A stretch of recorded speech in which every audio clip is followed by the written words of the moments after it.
भाजपा कुमाऊं संभाग कार्यालय में बुधवार को आयोजित आत्मनिर्भर भारत संकल्प अभियान के विधानसभा सम्मेलन में प्रदेश की कैबिनेट मंत्री रेखा आर्या मुख्य वक्ता के रूप में शामिल हुई। कार्यक्रम में रेखा आर्या ने कहा कि जिस प्रकार स्वदेशी के विचार ने एक समय हमें अंग्रेजों से आजादी दिलाई थी, उसी मंत्र के सहारे अब हमें देश की अर्थव्यवस्था को सशक्त बनाना है और भारत को विश्व महाशक्ति बनाना है। उन्होंने कहा कि स्वदेशी और आत्मनिर्भरता के जरिए ही हम 2047 तक भारत को विकसित राष्ट्र बनाने के प्रधानमंत्री नरेंद्र मोदी जी के संकल्प को पूर्ण कर सकते हैं। कैबिनेट मंत्री रेखा आर्या ने कहा कि केवल खादी पहनने या मिट्टी के दिए जलाने से स्वदेशी का अर्थ पूरा नहीं होता। हमें हर स्तर से घर के सामान, कपड़े, मोबाइल या इलेक्ट्रॉनिक वस्तुओं की खरीद में यह सुनिश्चित करना होगा कि हम स्वदेशी उत्पादों को ही प्राथमिकता दें।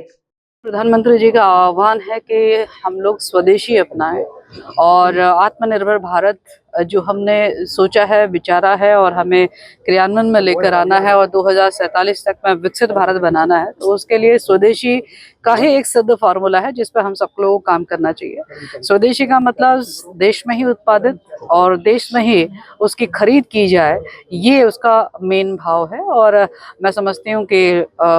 लोकल फॉर वोकल होने की आवश्यकता है, जिसको लेके प्रधानमंत्री जी के आह्वान पर भारतीय जनता पार्टी की लगातार पहले राष्ट्रीय स्तर पर, फिर प्रदेश स्तर पर, फिर विधानसभा स्तर पर कार्यशालाएं हो रही हैं, जहां कार्यकर्ताओं को इस बात से अवगत कराया जा रहा है और वो भी जन जागरण पूरे समाज में इस तरीके का करेंगे कि जो स्वयं से वे उदाहरण प्रस्तुत करेंगे कि वे स्वयं स्वदेशी को अपना रहे हैं, स्वदेशी ले भी रहे हैं, स्वदेशी कारीगरों को प्रोत्साहित भी कर रहे हैं। तो स्वाभाविक रूप से जो अर्थव्यवस्था होगी वो भारत की वो मजबूत होगी। तो उसी दृष्टि का कार्यशाला में प्रतिभाग रहा और मैं समझती हूँ कार्यशाला के प्रतिभाग के साथ में निश्चित रूप से हम सब लोग ने वो संकल्प लिया है।